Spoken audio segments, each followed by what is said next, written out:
अकुह विसर्जनीयानं कंठ इचूयशानं तालु। अकुह विसर्जनीयानं कंठ इचूयशानं तालु। ऋटुरशानं मूर्धा ऋतुलशानं दंत उपपद्मानियानम् ओष्ठ यम अंगनानं नासिका च। एदैतो कंठ तालु ओदैतो कंठोष्ठम वकारस्य दंतोष्ठम वकारस्य दंतोष्ठम। हेलो मित्रों, इस वीडियो में हम सभी लोग समझने वाले हैं उच्चारण स्थान के बारे में। जी हाँ, जो कि एग्जाम के दृष्टिकोण से बहुत ही महत्वपूर्ण है। तो आइए हम लोग समझते हैं उच्चारण स्थान किसे कहते हैं, उच्चारण स्थान से आप क्या समझते हैं।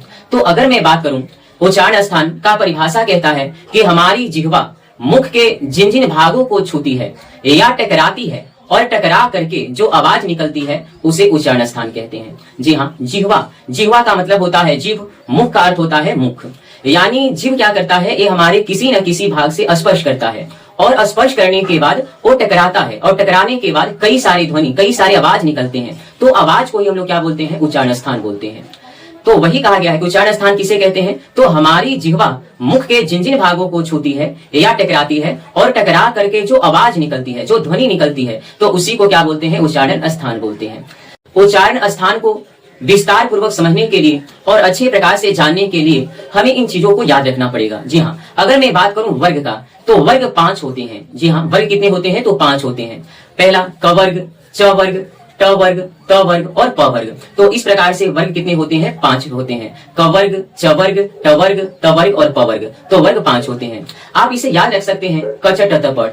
जी मेरे दोस्तों, वर्ग को याद रखने का ट्रिक है क च ट त प। अब एक क्या है भाई क च ट त प, तो देखिए मित्रों, क से क वर्ग, च से च वर्ग, ट से ट वर्ग, त से त वर्ग और प से प वर्ग, है ना। तो एक क वर्ग, च वर्ग, ट वर्ग, त वर्ग, प वर्ग। तो वर्ग कितने हो गए, 5 हो गए। अगर मैं बात करूं जैसे कि नियम में, अगर कु आता है, कु, अगर इसका कुछ नियम है, जैसे प का उच्चारण कहां से होता है, ट का उच्चारण कहां से होता है, ल का उच्चारण कहां से होता है, तो अगर आप इन सबको जानना चाहते हैं तो कुछ नियम को याद रखना है। तो पहला कि वर्ग को याद रखना है। दूसरा, अगर नियम में आए कु, तो कु का मतलब समझना है क वर्ग, और क वर्ग का अर्थ क्या होता है, तो क ख ग घ अंग। नियम में आएगा अगर चू, तो चू का मतलब समझना है च वर्ग, और च वर्ग का मतलब क्या होता है, तो च छ ज झ इ। नियम में आए टू, तो टू का मतलब समझना है ट वर्ग, और ट वर्ग का अर्थ होता है ट ठ ड ढ न। तो इसी प्रकार से हम लोग को याद रखना है। अब आते हैं मित्रों, ये है कि नियम कैसे याद रख पाएंगे, किसका उच्चारण कहां से होता है। तो उच्चारण स्थान याद करने का बहुत बढ़िया ट्रिक है मेरे दोस्त, इसको याद रखेंगे। पहला नियम है हमारा अकुह विसर्जनीयानम कंठ। जी हाँ, अकुह विसर्जनीयानम कंठ।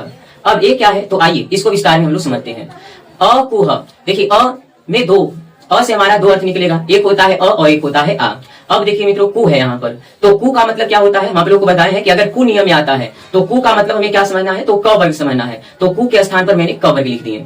अब क वर्ग का अर्थ क्या होता है, तो क वर्ग का अर्थ होता है क ख ग घ अंग। तो अ और आ हो गया, कु का मतलब कवर हो गया, कवर का मतलब क ख ग घ अंग हो गया। अब देखिए यहाँ पर ह है, तो यहाँ ह हो जाएगा हमारा, तो अकुह विसर्जनीयानम। तो विसर्जनीयानम है, विसर्ग का साउंड है, विसर्ग, तो यहाँ पर हो जाएगा विसर्ग। नियानम, नियानम का मतलब होता है नियम, तो इसे हमें नहीं लिखना है, इसे डिलीट कर देना है। नियानम का मतलब नियम। तो और क्या है, कंठ, तो कंठ यानी कंठ। तो इन सभी वर्णों का उच्चारण कहां से होता है, तो कंठ से होता है। तो मैंने क्या समझा, अ आ क वर्ग यानी क ख ग घ अंग, ह और विसर्ग, इन सभी वर्णों का उच्चारण कहां से होता है, तो कंठ से होता है। अब यहीं पर आप लोग को पूछ दिया जाए कि ह का उच्चारण कहां से होता है, तो आप क्या बताएंगे, कंठ से। अगर कोई पूछे कि क का उच्चारण कहां से होता है, तो कंठ से। ग का उच्चारण कहां से होता है, तो कंठ से। अ का उच्चारण कहां से, कंठ। कहने का मतलब यह है कि इन सभी वर्णों का उच्चारण कहां से होता है, तो कंठ से होता है। तो इस प्रकार से पहला नियम हमारा समाप्त होता है। तो इस प्रकार से आसानी पूर्वक हम लोग याद रखेंगे। अगर आपको संस्कृत नहीं पता है तो बस हिंदी को याद रखना है कि अ आ का उच्चारण कंठ से होता है, क ख ग घ में से कोई वर्ण से पूछा जाए तो उसका उच्चारण कंठ से होगा, ह का उच्चारण, विसर्ग का उच्चारण कंठ, तो कंठ से इन सभी वर्णों का उच्चारण होता है। इतनी बात आ गया समझ में। अब हम लोग चलते हैं अगले नियम की ओर। अगले नियम है इचु यशानम तालु। जी हाँ, इचु यशानम तालु। अब इसको समझते हैं। ई में 2 होता है, ई हमारा 2 होता है, एक हर्ष ई होता है, एक दीर्घ ई होता है। जी हाँ, एक हर्ष ई और एक होता है हमारा दीर्घ ई। चू, चू का मतलब क्या होता है, तो जहां चू आए, तो चू में च का साउंड है, तो च से हो जाएगा हमारा च वर्ग, और च वर्ग का मतलब क्या होता है, तो च छ ज झ इ। अब यह है तो यहाँ यह हो जाएगा, तलावी श है तो तलावी श हो गया, तो इचू यह शानम। अब देखिए दोस्तों, नम आ गया, नम, तो नम का मतलब क्या होता है, तो नियम। तो इसे हमें नहीं लिखना, इसे डिलीट कर देना है। बस हमें इतना याद रखना है। ई में दो आया, एक ह्रस्व ई और एक दीर्घ ई। चू का मतलब च वर्ग, च वर्ग का मतलब क्या हो गया, च छ ज झ इय, और य का मतलब य हो गया, तलावी श है तो तलावी श हो गया। नम को नहीं लिखना है, नम का अर्थ होता है नियम। तालु अर्थात तालु हो गया। तो कहने का मतलब यह है इन सभी वर्णों का उच्चारण कहां से होता है, तो तालु से होता है। अब यही आपसे पूछा जाए कि च का उच्चारण कहां से होता है, तो च का उच्चारण हमारा तालु से होता है। छ का उच्चारण कहां से होता है, तो तालु से होता है। तो च वर्ग, अगर च वर्ग के उच्चारण की बात करें तो च वर्ग का उच्चारण कहां से होता है, तो तालु से होता है। और क वर्ग का उच्चारण कहां से होता है, तो कर्ण से होता है। अगर पूछा जाए तलावी श का उच्चारण कहां से होता है, तो तलावी श का उच्चारण तालु से होता है। अगला नियम है हमारा ऋतु रसानम मूर्धा, ऋतु रसानम मूर्धा।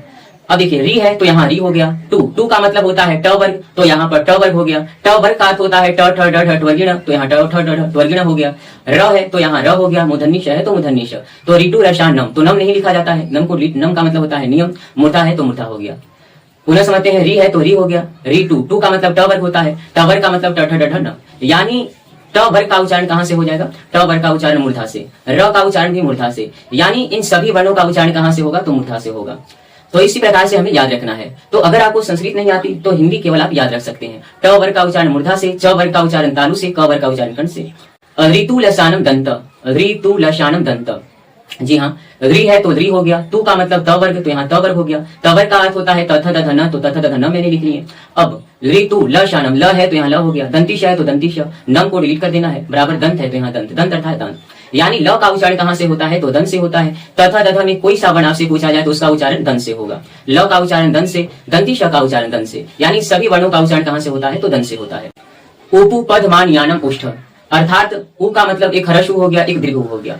पद यानी उपु पद मान यानम, पद मान यानम एक प वर्ग का उपु, तो उपु में हो गया उ और उ, यानी एक ह्रस्व एक दीर्घ हो गया। पु का मतलब हो गया प वर्ग, और प वर्ग का मतलब होता है प फ ब भ म। अब पद मान यानम, नियानम को यहाँ डिलीट कर देना है। अब ओष्ठ, ओष्ठ का अर्थ क्या होता है, ओठ, यानी उ जब बोलते हैं ना तो उ का उच्चारण कहां से होता है, तो ओठ से होता है। प वर्ग, प वर्ग, प वर्ग का उच्चारण कहां से होगा, ओठ, यानी प जब आप प बोलते हैं, फ बोलते हैं तो ये दोनों ओठ जो होता है एक दूसरे से टकराता है ना, तो इन सभी वर्णों का उच्चारण कहां से होता है, ओठ। तो प वर्ग का उच्चारण कहां से होगा, ओठ से होगा। तो नेक्स्ट अगले वीडियो में हम लोग समझेंगे उच्चारण स्थान।